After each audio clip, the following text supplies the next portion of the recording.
fellow bookworms, I'm Becca and this is Top 5 Wednesday.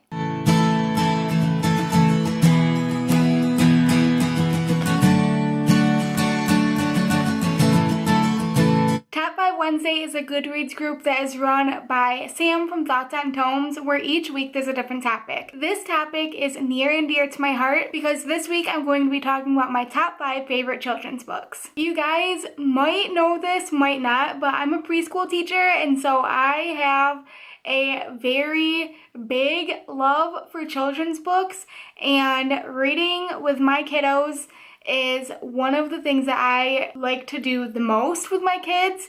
It is so important to me, and I have a growing collection of children's books that I could show you guys, but that is not this video. I'm only going to be talking about a couple, and I'm going to be throwing in a couple of my favorite middle grade books because growing up I really only had like one set of favorite children's books. I had a bunch of different favorites, but one set really called out to me and I hope to get them for my own kids, and that set is the Alpha Pets books. It was a collection set that I'm pretty sure my mom got online or something.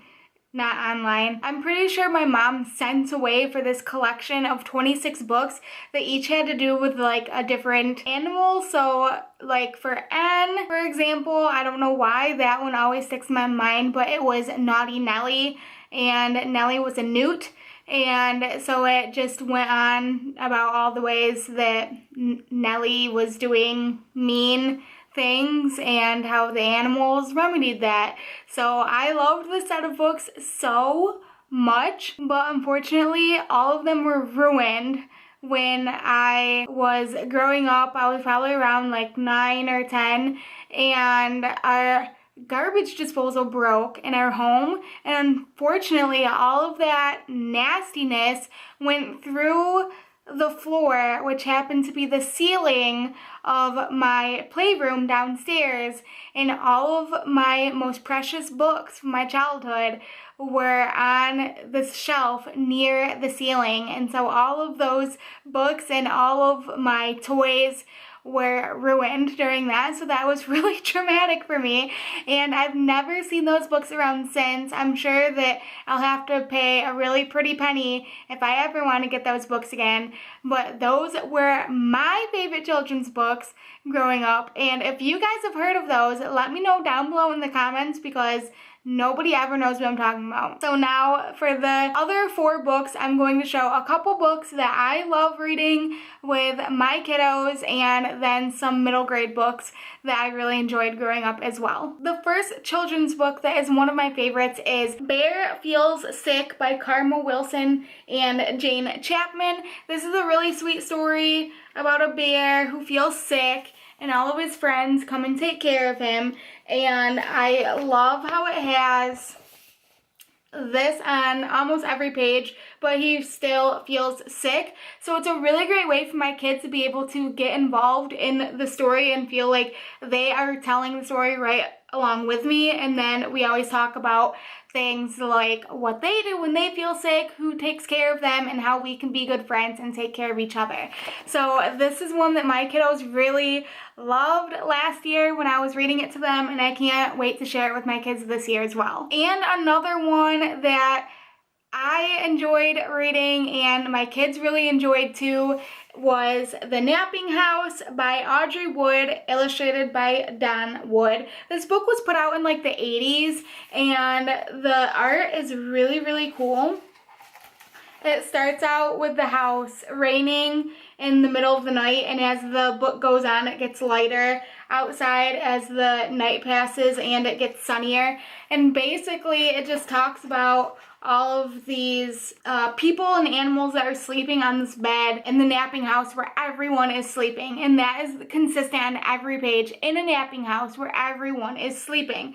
So that's another one with really great repetition that my kids loved so much, and we read it probably once a week, and then it was in a bin of books that they could choose to read from. So I noticed that a lot of the kids were able to start being able to retell at least in a napping house where everyone is sleeping. So that was really cool to see the progression of my kids be able to retell that story, and I know that it definitely became one of their favorites. And just a bonus Jonas children's book that was my kids' absolute favorite, and I just had to throw in because I don't know if I'll talk about my children's book soon, is Llama Red Pajama by Anna Dewdney. I have 2 Llama books, and I actually got the puppet too because they love Llama.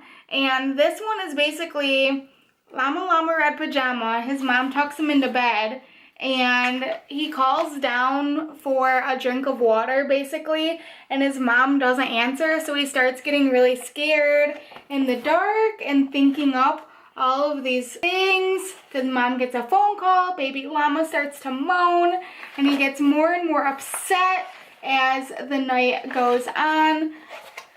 There he is looking really scared. And it's fun to make like really frightened faces and ask the kids how Llama is feeling and what they would do in that situation. And their favorite part is this page because, I mean, the llama's screaming, so we have to scream, and it's always fun to scream. And when I got the puppet, they really loved the puppet too. And then there's like the song that we would listen to and dance with the llama puppet. So that was just a really fun thing I did with my kids. Yeah, Llama Red Pajama isn't one of my favorite books, but kids really like it, so I just threw it in there too. Okay, and 2 middle grade books that I absolutely love. One, of course, I have to mention Holes by Lewis Sacker. I've talked about this many times on my channel. This is actually a new copy because my copy is right here, and it's all beat up and terrible because I basically had like the first 5 chapters of this book memorized. I read it over 100 times. I was obsessed with Holes, and I finally treated myself and got myself a new copy. I haven't reread it with this copy yet, but I will soon. And yeah, it was my favorite book for like 4th, 5th, and 6th grade.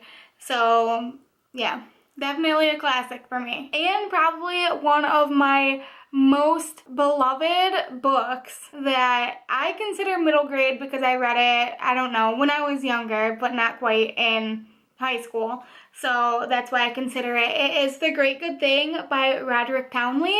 I talk about this one a lot too because I've never met anybody else who's ever read this book, and it is the sweetest story that I have ever read, and I love it so much, especially as a huge fairy tale and book lover. This is basically about a storybook, and it seems like it's about like a children's book, but when I reread it, it could be like a chapter book, a beginning chapter book probably. And the characters in the book are real when the book is closed, and then when the reader opens the book, it's like the characters are acting out the story that's going on, so that is super unique. And then one day the main character in the book reaches out to the reader and they start communicating, and it's so good, you guys. Oh my god, I wish more people read The Great Good Thing because I want to talk about it with people and just totally fangirl over it because this is literally one of my favorite books of all time. And there you guys go. Those are some children's books, just a couple that I really love. If you want to hear more about other children's books I have, because I have like half a shelf full of children's books and different reasons why I love them and other ones that I don't own but really love and the reasons why, please let me know down below in the comments because I would love to make that video for you guys if you'd like to see it. I love children's books so much, and it's just so fun to be able to bring that love of books into what I'm doing professionally. So it's super cool. Also, make sure to let me know what some of your favorite children's books are or were down below in the comments, and some of your middle grade books too. That's all I got for you guys today. I will see you next time.